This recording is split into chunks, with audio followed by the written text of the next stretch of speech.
Hey, what's good, everyone? This is your man Z, and here is another episode of Passport to the Pros. Today, we have a new guest, an elite athlete with a great story. But this time, he's not a hooper. We're going from the court to the ring this time. The brother right here, he's a friend, he's a mentor at some point, and he's an inspiration. I'll let my friend Patrick do a better introduction. All right, for this episode, Tony Tiger Thompson, born in Washington, D.C., 6'5", 250-plus heavyweight who took up boxing at 27 years old. He held an amateur record of 13-3 before turning pro in 2000. In his first debut as a professional, January 2000, he defeated Deshaun Harper. I did that. Some of the career accolades for Tiger. He was the WBC Continental America's Heavyweight title holder, the WBO Intercontinental Heavyweight title holder, the WBC International Heavyweight title holder. I did that too. At one point in his career, I thought this was amazing. He held the record for most punches thrown by an individual in a heavyweight fight when he threw 1,092 punches in a win against 2004 Olympic gold medalist Lanier Solis. Yes. Some of the biggest fights of his career included Yankee Diaz, Vaughn Bean, 2 heavyweight title bouts against Vladimir Klitschko. Absolutely. And you finished your career with an impressive record of 40 wins, 7 losses, and 27 of those wins coming by knockout. Tony Tiger Thompson, thank you. Absolutely. It's Wow, great, bro. wonderful to be here, man. I am so happy to be here with you guys. Like you say, Jose is my buddy, my friend, and I'm overjoyed to be here. Thank you, brother, to be here. You know, it's so funny.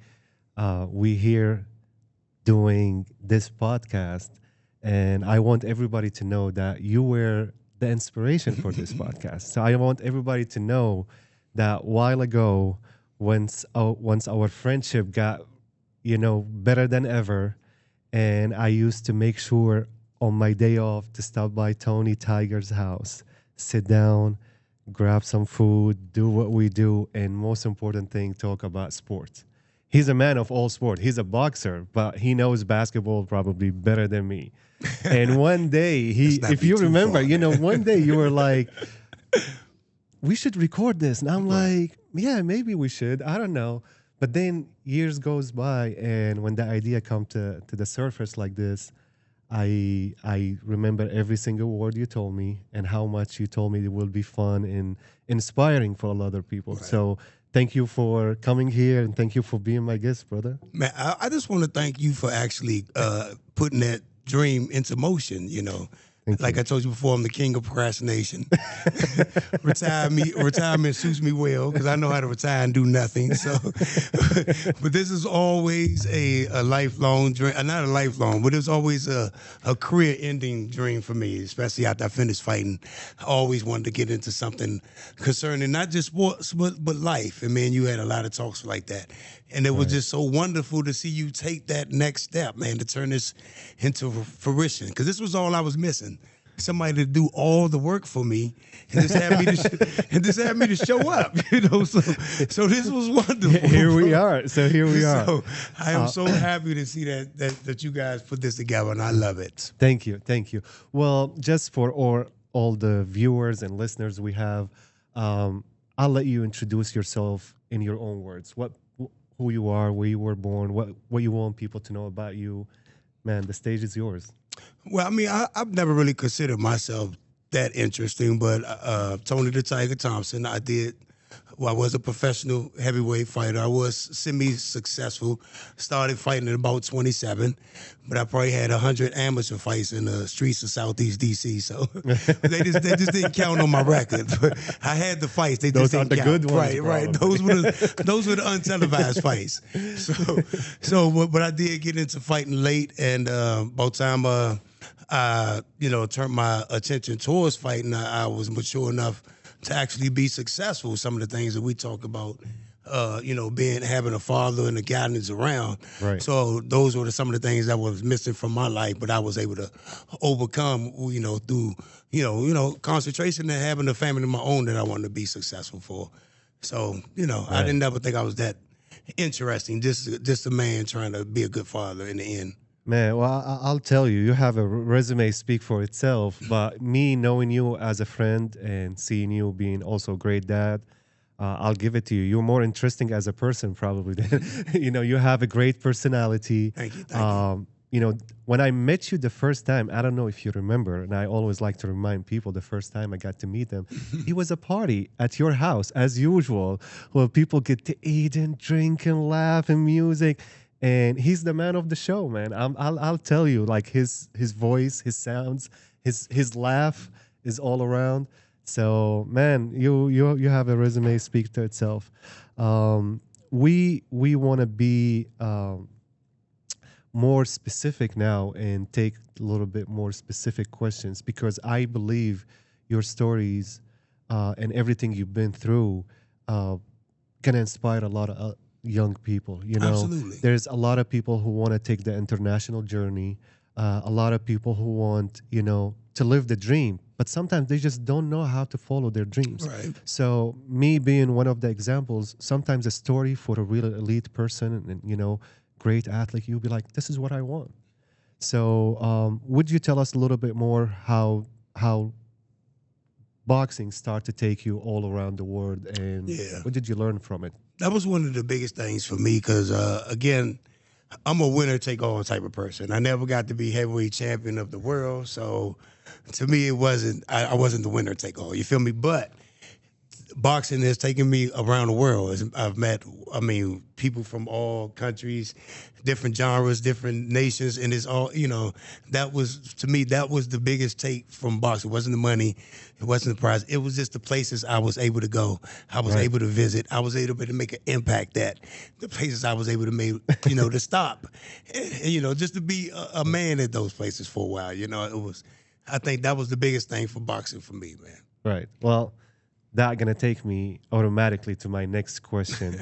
What's your favorite destination? Like, what country you feel like, this was my favorite one. I did a lot of damage over there. Like, that's a tough one. That's a tough one because I've had success in Germany. I've had some success in England. I've also had some failures over there also. But I would say, surprisingly, one of my favorite places to visit outside of the United States will have to be in Turkey. Ooh, I know, right? Turkey, right? And I couldn't tell you. Don't quiz me too hard. I don't know what part of Turkey I was in. Look it up for yourself. That's what they made the internet for. Right. But I was fighting Orlando Solis somewhere, and wherever place we were staying over there, it was so beautiful, man. It was so beautiful. I was stealing the fruits off the tree. This is a true story. My suitcase was packed with lemons and oranges from the local trees around it. Man. I lived in Turkey. It's a beautiful country, man. I don't know where I was at. It was on the beautiful water. Country. It was on the beach, and it was full of lemon and orange trees. That's all I can remember. But it was so beautiful. One of my favorite places. So along with the international, you had some pretty big fights inside the United States, and I saw that there was like an incredible list of different venues. And we know if you're really into boxing, it's like Madison Square Garden or Vegas or anything like that. But there were some interesting spots as well, and I saw maybe a Playboy Mansion couple fights at that. How did international boxing, the atmosphere of it, how is it different than the United States? Because you started in the United States and then you went. Wow, that's a good one. That's definitely a good question because there is a difference, and you don't want to say international fans are more passionate. They're just different passionate, So because I remember I was in England and they booed the national anthem. I was like, what? I thought we were friends, guys, but they were so passionate about their boxing, and I understood. They were all in for their guy. But as soon as the fight was over, they treated me like, I was one of the guys, and it was all love. But it was just so funny hearing people, just... It's different. Right, it's different. Yes. So I think in that aspect, I love that about... I came to love that about the international people. They're just so... super passionate. Let's just go with super passionate that I love that. My son is overseas now, and I witnessed that to see him when he played basketball. So it's always Yep. something to watch overseas. Hopefully, we'll have him next when he come back. Yeah. You know, he's Absolutely. playing in Germany. It's a Yeah. great basketball there. You know, I was hoping to get the chance to mentor your son a little bit more. Right. But I think we have all the time in the world. You know what? He's already doing what he's supposed to do. Absolutely. He's following his dad's steps, but you know, in his own craft. So can't wait for him to come back. Shout out to him. Hopefully, we'll have him soon. That's right, Charles. Yeah.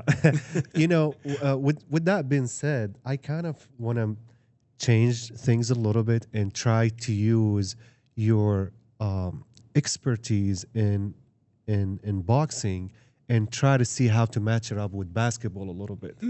So that will take me to my first question, probably. Okay. You know, we're a little bit different as a basketballer and a boxer. We're still an athlete, which is always athletes have a lot in common, Absolutely. but we still have a different craft. I always wondered, what do you think a basketball player, how well a basketball player will do in a training camp with you and train like you train and get ready like you get ready? See, Let's see what you got. Surprisingly, I don't know what it is about the other athletes. They all want to know how they want to do in boxing. Right. You're going to get beat up. Let's just be honest. You were born to play basketball, and that's okay. I was born to hit you in your face. You're going to lose. You're going to lose those fights. But let's just say, but on an honest note, like to me, basketball players will make some of the best boxers because of the footwork. You know, to me, a lot of things in boxing is some of the best fighters you see, they have the best footwork. Same thing with basketball players. Right, Some of the best basketball players have the best footwork. And obviously the So long, true. linky build is going to be absolutely wonderful for boxers. So, I mean, on the honest tip, I could see certain, you know, I could see similarities in the basketball physique and the boxing physique. So Right. I can see somebody, I like to see that transition. Somebody stop playing Like basketball. let's say 20 pounds ago when I was still good. A middleweight. when I was still good. Right. Let's say I called you up and I was like, you know, I'm preparing for the summer league or something and I want to train with you. How long would I last? I think you're gonna last pretty well, just because of the fact that you used to train it. Again, it's not necessarily like I think boxers can train with basketball players. It's just Right. different training. It's not like we're not used to working hard. It's just gonna be a different form of working hard. So once you adapt to the form of working hard, I don't think you have any problem with transitioning to the sport. It's the getting punched in the damn Right, face right. that you're gonna have. So true, because I remember I worked out with like different, like not boxer, but like, you know, mixed Right. stuff. But I never got to the fight, so I will do Right. all the training. But once we get to the fight, I just sit down and watch. Right, which is- right. Once you start taking Yeah. contact, it's a You different start to animal, question it, right? right? Because I don't care what I do, that basketball hit me in my face, and I can pretty much take that one. I can take a couple of those, but you Right, get a right. 250-pound dude trying to smash you in your face with bad intentions. Well, I'll tell you, I have a memory with the first time I shake Tony's hand. And I'm like, hey, how's it going, bro? And I'm like, wow, my hands got lost inside the man's hand. So, yeah, I definitely don't want to take those punches, man. Okay, so let's turn it other way around. If you would have been a basketball player, I know you watch basketball, your son play love basketball, basketball. you love Absolutely. basketball. You know, if you are a basketball player, what position will you be playing? And if we have a name in the NBA, we can say, oh, this is Tony Tiger. What would it be? First of all, I just want to say this: I cannot play any basketball. Okay, Good. in my heyday, Like that you admit it. Right, right. In my heyday, I was good on the court. Don't get me wrong. When I go to the court, I'm getting chosen. You know, I'm 6'5". I'm getting chosen off the break because I'm 6'5". You feel me? But I basically was a thug on the court. You know? The enforcer. Right. I was Anthony Mason. I was Charles Oakley. You feel me? You having problems with your guy? Run the screen over here. I got you. You know. So I think yeah, that's my comp. Larry Johnson, Anthony Mason, some of those little smaller tough guys. You know, because I'm still only 6'5", so I'm shooting guard height. Wow. But I'm power forward tough. So you know, I think I've made a great small power forward. So. I can see it. I can see it. You know, I'm very thankful that our relationship didn't get farther than just being fun. Never got physical. Right. I don't. I don't want that at all. That will take me. Since we talk about you being a basketball player or a basketball player of being a boxer, we both go through a lot of trash talking. Oh yeah. And I got to learn the beauty of trash talking. Man. Yeah. Oh. Could you tell us a little bit more about trash talking from your perspective and what you have and what you've done to people? First of all, I grew up in Southeast. We were born to talk trash. You cannot talk trash at Tony the Tiger. You can't do it. Don't do it. Okay. I grew up playing bad basketball, talking trash on the court. So it was a natural transition to go from the court to the ring talking about your mama or something. Okay. So you did not want to talk trash with me. It was just too natural for me. And I can see how the psychological, because again, I like to, I give you a quick story about something like that. Like, I remember the first time I fought David Price, right? It's coming off a loss against the heavyweight champion of the world, Vladimir Klitschko. So they thought I was a bum after that, even though I was 40. So I guess you could say I was a bum. I'm 40 years old. I should be on my way out the door. Wow. So I'm pre-menopausal bum, okay? Let's just say you pre-bum at this point, right? So okay, I'm in the ring. They call me up to fight young Studley, David Price, and I'm like, fuck it, sure. He's just a guy. I just fought the champ. He ain't nobody to me, for real. But to them, he's somebody. And not only is he somebody, he's so much of somebody, he's 42-1 favorite against me. Wow. You feel me? Wow. And I'm like, this kid 42-1 favorite against me?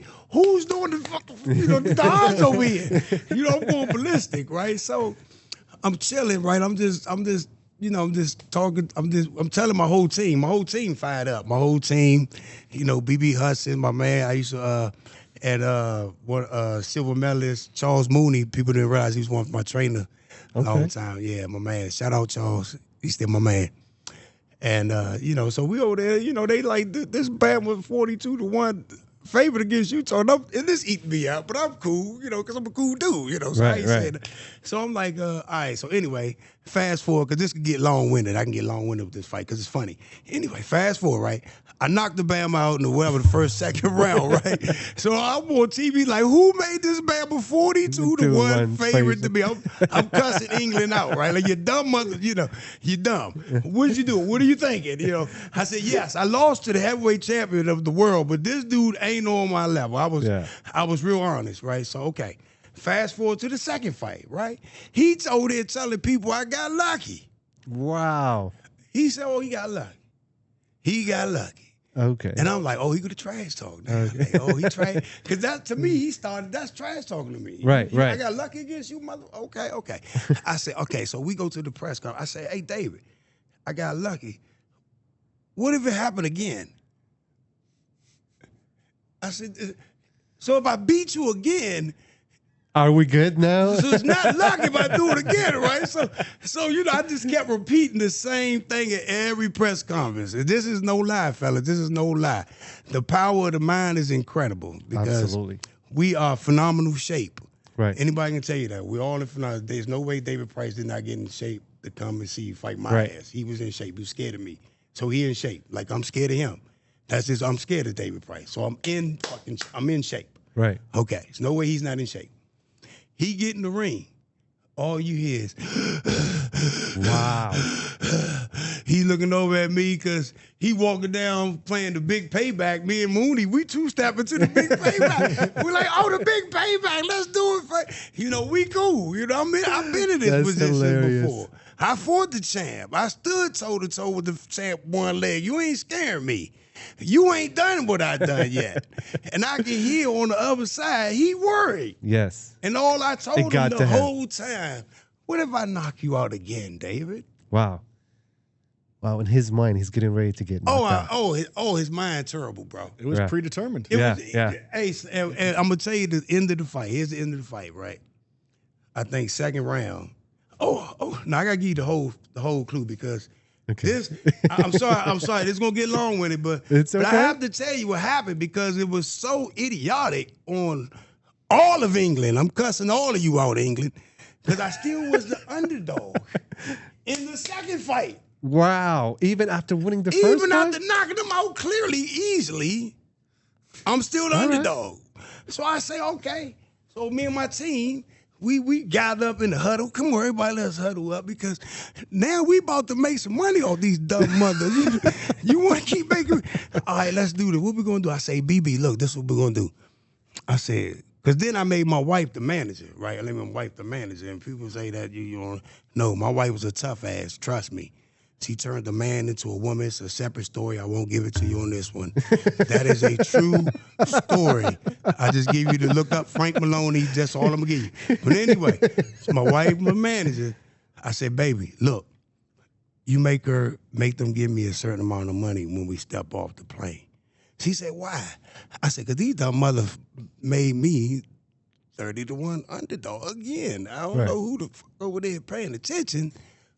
Oh, but we gonna rape and pillage. We gonna do some Viking type shit, right? All right.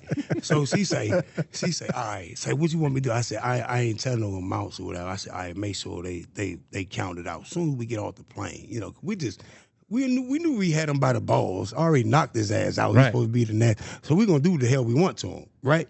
Make sure we get that money when we get off the plane. All right? So we get the money. They take us to the room. They count this money out. We head straight to the fucking casino. No way. Yes. We like, hey, what's the odds on the Tony Thompson? They say, whoop, whoop, whoop. I said, what? He said, yeah, these 30-1. I said, you dumb. Okay. So I prepaid. That's why I got the money. I wanted to prepay the team. Because everybody was going to make the same bet. I'm not going to be the only one get paid. We all going to get paid, Jose. No you way. You feel me? We all going to get paid. You feel me? Should have been on your team at that time. Hey, Slim. So I'm thinking to myself, they like, all right, what we going to bet, right? I said, they said to knock them out is 12-1, right? I said, that ain't enough. I said, they said to knock them out in the fifth is 30-1. I said, oh, damn. Because he's not going to last more than 5 rounds. Because that's what me and Mooney trained on. We say, this kid can't last more than 5 rounds if we pressure him. He's going to conk the fuck out after 5. Guaranteed. We guaranteed it in training camp. This was just a true story, OZ. We guaranteed. I said, all right, we're going to do, I said, everybody put their money on the 5th round. Everybody, let's throw their money. They said, no, Tony supposedly. I said, all right, put your money on the 5th through the 8th round. Because the 8th round was 80-1. Right? And I started to get greedy, right? And then I said, my man got greedy. He said, Tony, what about the 8? I said, he won't make 8 rounds, BB. I said, BB, he won't. You know how hard we train. Right. You know we going to bust his pipes around 4 or 5. Right. You know he going to give the fuck up in 5. Right. Guarantee. I said, okay, but put it on 6, 7, 8 just in case. Because it is 80-1. It's just $1,000. We make a $80,000 off $1,000, right? So we all in. We at the poker table. We just take it. No way, man. Hey, Slim. Second round, I get knocked down. Right? Yeah, I'm on the ground. I'm like, ain't this somebody? Because you had conversations with yourself when you're not there. Right. And these are true conversations. People would not believe the conversations I'd have had when I got wrong, my bill got wrong, right? So this is the conversation I'm having when I got knocked down. I think I'm laying sideways down there, right? I'm looking around, I'm like, jeez. I'm 40, whatever. It is hard getting your 250 off the ground, right? So I'm just like, all right, get up, Tony, let's go get this man, right? So I get up, but I automatically know the wind out of David just left his lungs. He's exhausted. As soon as he got up, he said, no. He thought it was over. Oh, he thought it was over. As soon as I get up, he's like back and you again. Just see his body go. That's it. He know he can't get to anymore. So I go back in the ring. Mooney said, you all right, Tony? I said, I'm good, man. Don't worry about that. Bust him up in the 3rd and the 4th round. I come back to the 5th round. I said, what round is it? I said, the 5th. I said, he's done. All right. I said, yeah, I said, he's done. Don't even worry about it. This is the last round. We got what we want. Oh, Slim. Oh, I mean, because he was already heaving. I said, he ain't going to last no more. Sure enough, I hit him with a couple of body shots. The referee stopped me from beating him up. And you can hear me cussing around. What the Right. you doing? Right. Ain't no fucking 8 counts in professional. What are you doing? Right. He over there getting them, and then he was like, yeah, I can't cheat for this man. It's over. Yeah, It's yeah, over. yeah. Right. I'm like, man, they desperately tried to save this Bama at that. Right, But that's the true story, man. We got paid. And then they called us and say, we ain't supposed to bet on ourselves. I was going to ask that. Yeah. They sent me a letter from England to my house in Fort Washington, Maryland, telling me I ain't supposed to gamble on myself. You made them dumbass odds. I ain't supposed to take advantage of them. I said, come back and get the money. Come over here and get the money then. Because I already got the money. Right. Come There's on over no here and get the going money. You ain't getting the money back. So Nobody show up. Oh, snap. Hey, well, but they couldn't get the money back because it wasn't like we did anything illegal. I didn't bet on myself to lose. I told you I was going to knock his ass out in 5. I knocked his ass out in 5. I just happened to get paid extra. You feel me? Right. The whole team got Christmas bonuses. We all walked away with X amount of K's off your dumb asses. What and we a appreciate story, you man. forever, England. What a story, right. bro. You never told me this one before. Well, there's plenty of them I ain't tell you. Some of them like I'm hoping to have purposes, you more often then. Right. So that was one of my favorites, though. I mean, that's an incredible story, and you know, it is rare for a boxer of your caliber to continue your career into your 40s. But so, what was like the inner driving force for you that kept you getting up, kept you getting in the ring? Talk about the mental side. Yeah. Yeah, that's exactly funny because what I wanted to ask, actually. I mean, that's a great question because, like, for me, like Jose was born to play basketball. He loved it. I never loved basketball. I mean, I never loved boxing. I love other things. I love football. I love basketball. I love golf. He's so good at football, too. I know. I don't love boxing at all. It's just something I happen to be good at, and to be the God's honest truth, to break it down to the itty bitty micro. I was broke. Yeah. You feel me? I was broke. I had children, and I'm the type of guy, I'm gonna do anything I can to make a living for my family. I don't care what it is. If I got to take a punch, as long as he got paid, as long as I got paid. So, you know, quick story again. Please. Your career We're filled here with for the stories, so bro. Your career is filled with stories. You have a 17-year career, you're gonna be filled with stories. So quick story. I working out with my brother. My brother did almost 30 years in the military. Thank you, Keith Thompson. We over at the armory working out. He about to go be deployed, so I'm working out with my brother, and I see Riddick Bowe, who was one of the top contenders at the time, and I'm like, God damn, I'm bigger than Riddick Bowe. Wow. You know, I'm shrugging my shoulders at him. What's up, Bo? You know, I'm like that. You know what I mean? My brother, I think you could take him. I think I could take him too, right? You know, I ain't never boxed in my life. You know, this is just how you feel. I don't know why. You know, I was always a dude in shape. I never was out of shape. I don't believe in all that. Knock on wood. Yeah. Right. So I just like, damn, I could box. I could do this, Donnie. Wow. You know, and then my brother went away to the military, and everybody expected me to follow my brother, but I had started having kids at a very young age, so I didn't want to leave my babies. So I was always looking for a way to support those kids. Man. So once I saw Riddick Bowe, it was in the back of my mind like a box, but it was in the back of my mind. In the front of my mind, I was going to be a police officer. Yeah, another story.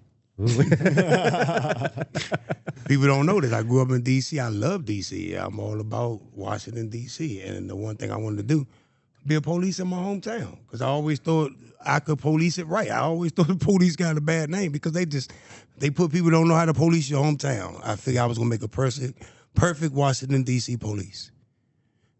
Okay? So I had a fight with the Washington, D.C. police that ruined all that dream. So once I got a record for kicking the police officer's ass, that dream was over.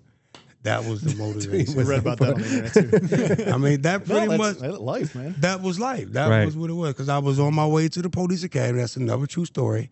Got into an argument with a petty ass Washington D.C. police officer. Petty ass. He ruined my life over. We ain't gonna get into it. Over something petty. Let's keep it positive. Let's just keep it going. But that was the motivation. I had to provide for those kids regardless of what happened to me. I had to refocus. I had to find a way to use whatever gifts I had in life to provide for those babies. And And boxing was something I didn't need an education. They didn't care about my police record. Or they just wanted you to fight. Right. And if I had to take a little pain for them babies, that's what I was gonna do. That was the motivation. Well, how lucky we are to get to witness a great career, man. You know, but much respect for you, bro. You know. Thank you. And while we're talking about, you know, the mental aspect, you know, even in it's in every sport, but now like you can see it more than ever in basketball. You know, and during my, you know, little work I did with the NBA, the focus more than ever on the mental side of the game. Like you said, like you can get in a great shape. How you can get your mind in a good shape too. You know, there is a lot of challenges. There is challenges when you are at the beginning stages of your career, and then when you are a star, or when you are somebody, and try to keep, you know, this reputation and this you know, this dream you're chasing, and then it get into also the transition time when you are getting ready to not be an athlete anymore and start to be a regular person. Let's touch on all these aspects one by one. I'll start with, you know, during your career as a basketball player, I have pre-game rituals I go through. There's playlist I go through. Like, you know, I think athlete overall, but especially basketball player, we're more like, you know, superstitious than any human being ever. So would you tell us how you mentally prepare? Like, what's your favorite playlist stuff? Let's get into it. Tiger words. All right, we're going to go through stages of the mental preparation, okay? Let's keep it real. I wasn't born to be a fighter. I mean, I was born to be a fighter, but I didn't know it until I was 27, okay? Right. Okay, so I already developed some very bad habits at 27, right? Because I didn't grow up in the gym. Right. You feel me? So, okay. So, okay. When I first started fighting, my preparation was a lot of shitting before the fights. Wow. I was so nervous I could not stay out the bathroom. No way, man. No way. That was stage one. It's gonna get better, okay? But stage one, you gotta understand my life. I literally walked off the street, decided to be a fighter, and I did it. Right. So you understand? Imagine if I ain't gonna say that. They gonna kill me for that. But let me say somebody. Let me find somebody more in my range. I can't think of anybody. But imagine you just decide to walk in off your profession and just on the whim and say, I'm gonna do that, and you did it. So it wasn't like I was totally comfortable. You feel me? So I had a bunch of nerves. Right. I had to settle down, even though I always thought of myself as a thorough ass dude anyway, and. So I was, and you literally like there is someone trying to knock you out every time, You know, like every time. Like I said, the basketball ain't trying to kill you. You Right. That dude is. So, you know, so early was a lot of shitting. Let's just say that, okay? So I had to overcome that because there was some close calls. Let's be honest. That last poop coming right when you were getting to walk down. That right there is terrible. I'm not gonna lie. You get caught in the middle and you like in your third pro fight and it's bubbling. Whoo, I'm not gonna tell you something. That's just close calls. All right. Let's go stage 2 then. Stage 2. Right? Stage 2. After I calmed down, I was able to keep the poop inside a little bit better. Then I had to learn how to mentally calm myself down. Okay. So Get in control. Exactly. Because you know, when you're revving like that, you just basically losing all the conditioning you have, right? So when you are at your most calm in your life, when you're asleep, I would get to the arena and fall asleep. Wow. They would wake me up literally while I was trying to tie my hands, warm up. No way, man. That was the second stage of how I dealt with pressure and the fights. I would sleep through and be knocked out. Man, that's smart, man. I mean, it was until I got to a certain point. To figure out. Yeah. Now, once I got to a stage where I'm fighting the Klitschko's and the Krasniqis of the world and the David Prices, and I'm gonna be the last guy, and I'm till 1 o'clock in the morning. They're gonna interview me every 30 minutes, and you can't sleep. I had to learn how to relax myself regardless. So then it was learning how to take 15-minute naps. I took 15-minute naps, wake up, and dance. Right. Right. That's what we would do. I would wake up. Right. I wouldn't warm up. We would dance. You know, it's funny. I was hearing Steph Curry talking about it, how he learned to take 15 minutes, not like, I mean, most of the NBA players, first thing they learn how to take quick naps for multiple reasons, for, you know, traveling. Some people have interviews and stuff. So you learn how to get yourself refreshed in 15. And, you know, you get trainers to train you how to take 15-minute nap. So, yeah, that's a great technique. But I'm that's actually pretty good that's at it right now. I am perfect at the 15-minute nap right now. Yeah. You can't stay beat with me. us, please, for now. Right. So that was pretty much like like I said, the third stage when I had to literally learn how to. By the time I had learned how to keep the poop in, had to learn how to keep the energy in, and now I had to learn how to focus in harder. You feel me? Because I'm at the top of my level. Right. At And that one point, mistake, yeah. one mistake is over. So Right. I think that was the hardest thing to learn because it literally kept me up for days. Right. And that comes with time anyway. Yeah. Like, you know, you cannot I would just literally like, be up 2 or 3 days after the fight. Just right. You're just like so still intense. can't go to sleep, right? You know, you just up from being hyped all day. So, yeah. So that was basically, those are the times. Man, I love it. So, and you mentioned it briefly how, this was something that you were good at. So that's what you wanted to attain in your life to provide for your family. What was the hardest thing that you had to learn when you did go professional? I mean, You can't cuss that much.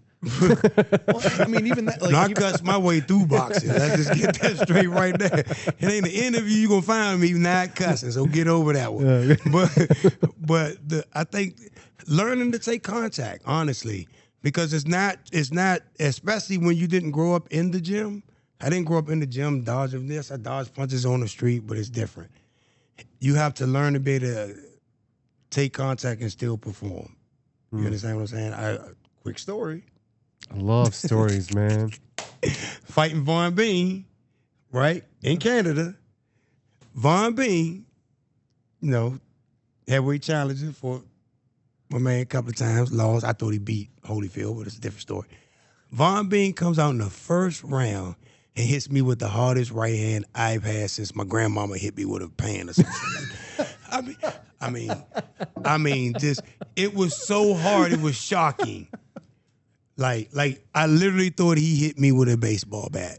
Wow. I said, did this man just hit me with it? And you trying to look around like, Wow. you got something behind it. Wow. And now I got to ask myself questions. Seriously. Because again, you ask yourself questions when you were in a situation like, do you really want to take this fight, this punishment, Tony? This is when I knew I was going to be a good fighter, though. This was when I knew I was going to be a good fighter. Von Bean hit me so hard. He had me filling out applications in the ring, Slim. I was like, let me go fill out this application. I ain't got to fight. I'm a talented dude. You feel me? I can do rocket things. I ain't got to fight. I mean, that's how hard. That's a true story. I was contemplating life at the time. I was like, Von, that was pretty decent. And then towards the end of the first round, I had a conversation with myself. I said, Tony, you might quit boxing tomorrow, but it ain't going to be this motherfucker to make you quit. And I went out there and beat the hell out of Von Bean for 9 straight rounds after that. Wow. That's when I knew I was going to be, because I already knew I could fight. It's different than knowing you can fight and being a fighter, because I've been fighting all my life since I going to foster home. You know what I'm saying? I've been fighting all my life, fighting. Right. But are you going to be able to stand face to face and take that punishment from that man coming at you, trying to beat you? Are you going to wilt? Are you going to not? I accepted it. Man. And I knew from there I wasn't going to let no man back me down. And after that, a couple of years later, I was ranked #1 in the world. I mean, old, but I still did it. Yeah. So thank you for sharing, man. That's a very inspiring story. Thank you. Bro. I'm an inspiring type mother. You are, man. You keep surprising me, man. Well, actually, you kind of answered a question I want to ask you that moment that, when you knew you're the man, like you said, you turned into a fighter. Right. Let me take it then, your best career moments. Like, what would you say this, like, when I look back at all of this stuff I mentioned, this one is my favorite? Y'all gonna think it's crazy because they're not all fighting moments. They're just because I Doesn't was a have to be. fighter, I was able to do. I think I went to Case Kirkos. I hope I'm pronouncing that right. If I don't, forgive me. I got a list, no teeth. Forgive it, okay? Figure it out. Again, it's on the internet. But the president or whoever he is, he asked me to talk to the school. Asked me to talk to this big school. And I was able to address the kids. And I got such an ovation. They was able to hear the message. The teachers gave me such a warm ovation because I gave them the message. It was just inspiring. And my favorite picture was me standing with the whole school with the kids. No We way. all with the same pose. You gotta show me that picture. I don't bro. have it. Yeah. Of course. And I knew that was gonna happen. You know. Man. But man. you talk about those moments in right, life. because like I said, I never got to be champion, Jose, and I'm a winner take all guy. So if you ain't the champ, you ain't nobody. Right. But those moments kept me happy in that sport. I had plenty of moments like that where I was able to actually touch somebody's life, and I think that meant. Wow, I love the story. Yeah, And I actually heard kinda people jealous, say that I was able to, like you said, inspire them to be able to do something. I might not be able to accomplish, but maybe I can get you to do it. Right. And Kevin Greavy, we talked about him before. Once he told me, which is shout out to Kevin Greavy, and hopefully we'll have him here. He's a legend, man. He did it all on all aspects, from being a player, being in front office. So once he was telling me, like, you will remember probably a big shot you hit in a game winner or something. You will remember those stories. He was like, but when you inspire someone and you feel like you did it, he was like, that moment going to stay with you for life. Absolutely. Because that's when we become a better person. That's when we go, we all carry our burdens, but you get bigger when you carry yours and inspire others to while you're doing it. So, hearing to your story, just, for me, start to make sense what you connect those dots. Is there a moment where you regret and you wish you would have done it differently? Oh man, now you're gonna make me cry. We was all fun and games, so you want to talk about the loss? Hey Slim, again, let me tell you something, man. Like, again, you asked me about my motivation in the sport. It was always my family. I had to find a way to take care of my family, and I didn't care what I had to do. If I could have been a stuntman, dive off and made the same money, that's probably what happened. Boxing just happened to be something happened to be kind of good at. Okay, so when you get to the pinnacle of your sport and you fail to do it, I don't care what the reasoning was. I don't care. Like, again, winner take all. You either win the Super Bowl or you just one of the 31 teams that hate. You did. Nobody I never knows won what a happened. Super Bowl. I never won. I got there twice. And you asked me my biggest regrets between you and me, because you my man. And I'm going to tell you. Tell me, bro. I honestly don't feel like I've done everything in my power I should have done. And that is what hurts me the most. Wow. When I lost to Klitschko, I was a 38-year-old fighter on one leg. I had a torn meniscus. On one leg, Jose. Even then, I still feel like I should have beaten that man. I still feel like if I had done everything that I should have done, I was destined to be the heavyweight champion. I still feel like there were spots that I neglected, not my team, not whatever's in the world. Tony Thompson, you failed yourself in whatever that area was. And that separates pretenders and contenders from champions and all-time greats. I was decisions away from being a champion. I was life decisions away from being an all-time great. I mean, you are all-time great in a lot of people's eyes, including me. And But I I hear appreciate you. that. I hear you. I hear. Well, it honestly, and it take a man to say what you said, and if we want to be an inspirational, like we said, we have to say the honest truth. Regardless. You have to. and you know, probably your words now gonna inspire someone to not start slow down at any time, because when you come back to this moment and you think about it, there is nothing you can do. So maybe your words now will inspire someone to be a big champ, and he will say that it happened because of your words. So thank you so much for being, who you are and being a man, and share those, like, real thing. Because at the end, that's what I like about having our talk when we are together. And I want to put it into the podcast, because it's not a TV story. It's a real story. You're hearing from the man himself, and thank you for sharing such a story. Patrick got some for you. Well, He's been waiting. Well, For it. I want you to encapsulate what you just said. Like, if somebody came up to you and they're either beginning their boxing career or any sport, or they're in the midst of it, like, what's the one thing you would say to them to tell them how to proceed in their journey? Believe it. Wow, man, what a word! It's a strong thing. I mean, again, Man, your word hit so hard on me. I'm a winner take all, so I never got to be the champ. Okay, and that eats me up every fucking day of my life. Believe me, I cried for 2 hours straight in the dressing room. So hard. My brother put the people out. I still get emotional over it. That's how much it hurts. But this to get that far, just to walk off the street and to be so close to something I didn't even know was a dream until I start believing. Right. You feel me? My motivation was to make some money, take care of my family. And But then I turn it to something believed bigger. I could do something. And next thing you know, I was one top 100. And I believed, and I was just top 10. I believe. I was number one. Right.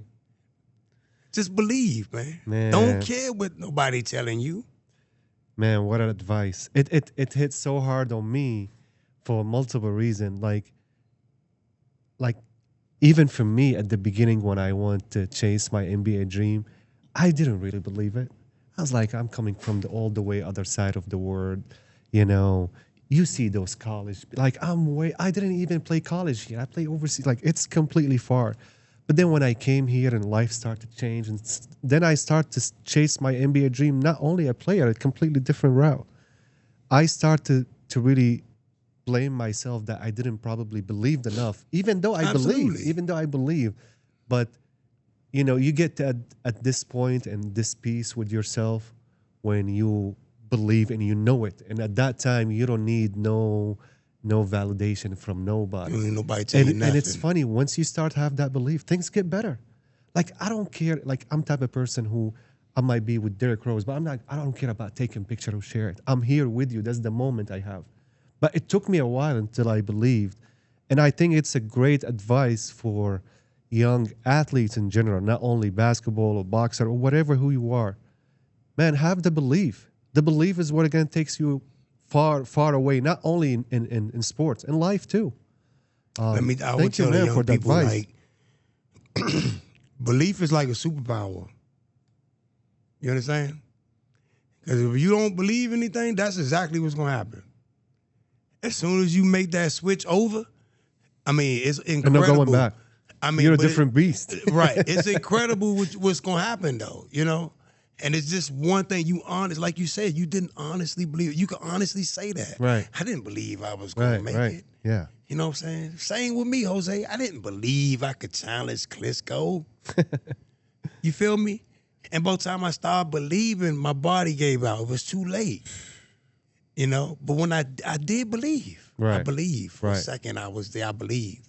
And I made it. I got there. I was face to face. Man, so all for belief. So inspiring. And all the promoters, they ain't want no old ass heavyweight contender. They was like, how old is he? He 35. He ain't doing nothing. He 4. He ain't. Now, that's when you want it more. Man, belief, baby. Superpower. That's my superpower. I'm Wow, man. I love you, bro. I love you. Okay, let's get to the fun part about it. Okay, let's get back to our fun side. You go first. All right. You go. I'll keep mine to the last. So you talked about boxing promotion, and that is a huge aspect of the sport. I want you to put on your promoter hat right now, and you're gonna make your dream card co-main event. Any boxers, any era, got to be in the same weight class. But give me 2 fights you would want to watch or be in the crowd to sit there and just be. I'm sitting right next to you to watch. Oh man, y'all are terrible. I mean, obviously, You can put yourself. no, not me. I'm not one of my favorite fighters. Trust me. I'm gonna give y'all first. I'm gonna give you a list of my favorite all-time fighters. Yeah. Yes. Ali at the top, Ooh. Sugar Ray number 2, Okay. Mayweather number 3. So Mayweather and Sugar Ray will have to meet. They will have to be. And everybody will say, who gonna fight? I don't know who gonna win. They both some of my favorite. I think Sugar Ray will pull it out. I wouldn't be surprised if Mayweather won it. Wow, that would be fun to watch. Man. And geez, okay. Let's see the second one. I mean, you already know. I gave you a clue. Okay. I'm just trying to see if I want It's to gonna be obvious. Ali and Right. Because of course it's Ali. yeah, but who's in there? Exactly. Yeah. That's my point. Let's see. It can't be so obvious because I think Ali and Tyson is a bad matchup for Tyson. This is a bad matchup. But how about Ali and what's my man name? God dang it. Who? Dude from England. Tyson Fury. No. The better one, man. Oh, dang it. God dang it. Lennox Lewis. Lennox Lewis. Oh, okay. Yeah. Okay. Imagine Lennox Lewis and Ali. Ooh. You know, I'm a big Muhammad Ali fan, so I'm Me too. Muhammad Ali all day. And I think every day. Ali was by far the best fighter of all time. I don't care. He was a smaller heavyweight. I think he still beats most heavyweights. Even today, if you look at the man's speed, footwork, it's just unmatched as a big man. He can balloon up to 210 and be a heavyweight. That was enough with Ali because he was that special. May his soul rest in peace, man. He's Absolutely, you feel me? an inspiration too. The power and athleticism of a young Lennox Lewis. That's a good one. I had 2 written down: Sugar Ray Robinson and Floyd Mayweather. I had that one. So that See, was- I can't, Wow, I you can't knew it. I did. quantify Sugar Ray Robinson because I ain't really seen the man except for in some old ass clips I and he couldn't fought see. 200 fights. I mean, like, Right, I so mean, his, come on, his man. numbers And are what weight blown. class are you, Sugar Ray? Right. He did fight in like 4 Right. different weight classes. Right. But I put Rocky Marciano and Muhammad Ali. See, I can't qualify that one either. So I can only go off of what I read because Right, there's exactly. no So video. you can't put it in You all can't. you read. How you gonna form your own opinion on what you read? We seen Ali. Of course. You seen Lennox. Of course. You seen Mike. Right. Make your own opinion. You know, Cool. You're not wrong. I'm just saying. I want to ask, you know, because I know you well. Once, I don't know if you remember, and I don't know if it stayed the same. Once you gave me your starting lineup in basketball, your top 5 of all Man, the you time. was getting tough with this one. And you had some interesting pieces together. So if you want to throw this here, so let's get official too. You want to tell me your top 5 basketball? First, we talking about top 5 regardless time. of position? No, you make your starting lineup.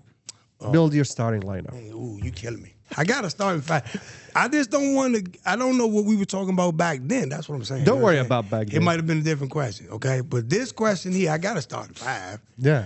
Come on. I know you man. got it. A starting 5 and a 6 man though, right? You can do course. whatever you want. All right. Ooh, God dang it. Who run the point for you? Magic. Magic. Magic always gonna run my point. Magic, man. I don't care what nobody say. Yeah. Magic gonna always run my point. He's my favorite. me- He's my top. To me, player. Magic was the best player in basketball until Mike showed up. Right. So you know who my 2 guard is, right? Right. Okay. Mike. Now here is with the not so obvious because everybody think you want to do LeBron James, but I remember a prime Larry Bird as a small forward. I mean, I remember that. Yeah. You feel me? And So Larry that's a tough Bird. one. That's a tough one. Okay.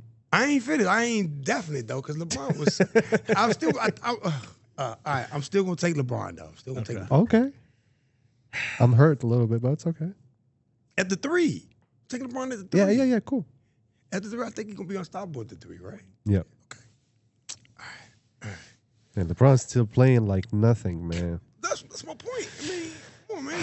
Wow. You can't argue with that. I mean, there's so many LeBron haters. I like shut Longevity, the man. fuck up. This dude is Unbelievable. great beyond everything, and Yeah. you still want to find a reason to hate. Stop it. We only gonna see this one time in my life. Enjoy that guy, and I hate that he never played for my team, but it's cool. It's cool. Right. All right. Shaq. The Diesel. I mean, and it wasn't an easy choice. Don't think it was just an easy choice because Who Elijah won. I love Olajuwon too. Yes. I mean, was in your 5. He's in my Huh? five. He's That was in his 5. That was in his, my right, five. because yeah. when you talk about both ends dream. of the court, I Yeah. just think he's just going to be a more dominant force on the defensive end. Man, he dominated. On the defense Yep. Big respect. and power forward. Oh, that's a toughie too because I'm like 3 players down. I gotta go Garnett. I gotta go Duncan, Oof. or I gotta go McHale. Mikhail. It's packed there. Hmm? You gotta pick one, man. I'm gonna go Duncan. I think Duncan. he always I love the fundamental. I think he always used to beat Garnett. As great as It's Duncan. hard to beat him, man. Yeah. But he And used to you know, dominate Garnett. Even Garnett he would will say that. trash talk Garnett in Yeah. the calm way. Right. Now, yeah. And obviously my 6th man got to be Steph. Steph. And now I got a backup point guard and shooting guard. Right. Right. You see? Yeah. Because You're I'm an smart, expert man. GM. I love it. Okay, so, well, let me ask you a quick thing, just for fun. I'll give you 2 names, and you have to pick up one of them. LeBron or Jordan? I hate this conversation. I know, man, but I have to ask I it to you. hate it I usually already. ask God Kobe or dang it. Jordan, but it's just like I'm not gonna be It is biased. such an unfair comparison. Well, it's a one-word answer, man. You can It choose is. one of All them. right, Jordan. Jordan, thank you. Only because I'm older. Okay, so here you go. Ali or Tyson? I mean, stop playing. Ali, my favorite all the time. Cool. We just said that. Biggie Come or on. Tupac? Oh, Biggie all day. Man, we keep having a problem. Oh, bro. hey, Biggie all day, baby. Like, hey, don't make me bust out a rap right here. I can do Biggie verbatim on your ass. That's why I know. All right? I love Pac. Don't get me wrong. No disrespect against Pac. Biggie was my man. All right, my top 2. You want to give top 2 rappers? Because there you go. Who's your top 2 rapper? Biggie, Yeah. LL Cool J. All right. Okay. Boom. Cool. Not, That not, answer. not in that order. LL then Biggie. Because I'm old again. All right, that's it. I just had three for you. I didn't want to make it long. I had to ask you this question. Boy. All right. I mean, man, I can talk to you for hours, bro. I mean, of course. You know, life is a journey, and you've expressed how your journey has taken you different places around the world. I guess the question is, you know, could you have foreseen a different journey of your life? Yeah, you said police officer, but let's talk about professional sports. Like, could you have seen a Not different the what journey if in your game. life? I told you, this type of stuff make me cry, bro. You killing me. I'm pulling at the I heartstrings. know you are because, I mean, again, to me, I'm not being funny. I could have done anything I wanted to do in my life, especially professional sports-wise. I was athletic, big, strong, fast enough. I could have been a basketball player. I could have been to me, if you gave me whatever I wanted to do with my life, my choice, I'd have been the left defensive end for the Washington Commanders. I would have been the greatest sack master ever. Man. That is what I've been. Then I would have been Tiger Woods. Something about hitting that little white ball, I just love. Can't do it, but I love it. Man. But yes, That's awesome. I would have been. That's awesome. Man, trust me, bro. Believe me. I grew up. They were the Redskins at the time. Right. I grew up watching the Dexter Manleys and the Charles Manns. That's all I ever wanted to be, Man. Jose. It I shows just you wanted to- loyalty, right? Yeah, I just wanted to come around that left end and sack somebody from Dallas so bad. So that's what I grew up wanting to be. Man, that's awesome. All right, before we end up, is there a message would you like to send to people? They know you, your fans, your family. The stage is yours again. I mean, I just like to tell on the young people, like I said, man, the message would be believe, never give up on yourself. I don't care what your situation is. Your situation is you. Remember that. In the end, your situation is you. I understand that. Life happens, man. Life happens. I've been through all types of lives, good, bad, Right, terrible, but my situation is whatever I make it. right, right. Dig yourself out that hole regardless. Do what you gotta do. I know, plenty of days I wanted to cry. Plenty of days I want to laugh too. Right. So get out there and do what you gotta do, baby. That's all. Man, thank you, brother. Thank you so much. First of all, for coming here. You made my weekends Absolutely, so bro. fun, You know bro. we was gonna have a good time, Yeah, bro. I knew it. I was waiting for it, and it's funny. You text me yesterday. You thought yesterday is I know, the right? episode. I He's said, like, "Are we "Today's ready?" Sunday." I was like, "No, it's not today. It's tomorrow." Like So a that little was kid waiting on my hilarious. daddy Yeah. again, right? But I was filled with emotions, like, driving to your house like I used to, but this time to pick you up and come here. So thank you for joining us. Thank you for all the funny, hilarious stories, and Oh, yeah. thank you for all the wisdom too, man. Absolutely. I love you, brother. Absolutely, bro. We've been brothers for life. Absolutely. And we will We be always for will sure. be brothers, yeah. bro. Thank Now you, I got Patrick. two new too. brothers. Yeah, man. And I'll have you more often here with your wife, and hopefully we'll have your son too. Absolutely. I'll see you Friday for happy hour. All right, sounds good. Well, thanks everyone. Stay close. We have more stories and more great guests coming up. And thank you.